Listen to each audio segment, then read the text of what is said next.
નમસ્કાર મિત્રો આજની વિડીયોમાં વાત કરીશું દેશ અને દુનિયાના સુપરફાસ્ટ સમાચારની। સૌપ્રથમ વાત કરીએ તો જૂનાગઢમાં ઉજવાશે રાજ્ય કક્ષાનો કાર્યક્રમ। આવતી 26 જાન્યુઆરીએ રાજ્ય કક્ષાના પ્રજાસત્તાક દિવસની ઉજવણી જૂનાગઢમાં થશે। મુખ્યમંત્રી ભૂપેન્દ્રભાઈ પટેલની હાજરીમાં ગુજરાત પોલીસ, મરીન કમાન્ડો, બીએસએફના જવાનો પરેડ કરશે। ચેતક હેલિકોપ્ટર પણ કાફલામાં સામેલ થશે। 1800થી વધુ જવાનો પરેડમાં જોડાશે।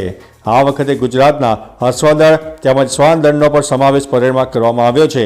જૂનાગઢમાં જિલ્લા તંત્ર દ્વારા તડામાર તૈયારીઓ શરૂ પણ કરી દેવામાં આવી છે। અન્ય મહત્વના સમાચારની વાત કરીએ તો અમેરિકાના પૂર્વ રાષ્ટ્રપતિ ડોનાલ્ડ ટ્રમ્પે એક પ્રેસમાં ચિંતા વ્યક્ત કરી છે કે આતંકવાદીઓ મોટી સંખ્યામાં અમેરિકા આવી રહ્યા છે। દેશની સુરક્ષા માટે મજબૂત સરહદો જરૂરી છે। ચૂંટણીઓ પ્રામાણિક પણ થવી જોઈએ। સરહદ પરની જે સ્થિતિ ખરાબ છે તે હવે ક્યારેય રહી નથી। લાખો લોકો ગેરકાયદેસર રીતે અમેરિકા આવી રહ્યા છે। બાઇડન સરકારના વહીવટી તંત્રએ ઇતિહાસની સૌથી ખરાબ અને નબળી કામગીરી કરી છે તેવું તેમણે જણાવ્યું છે।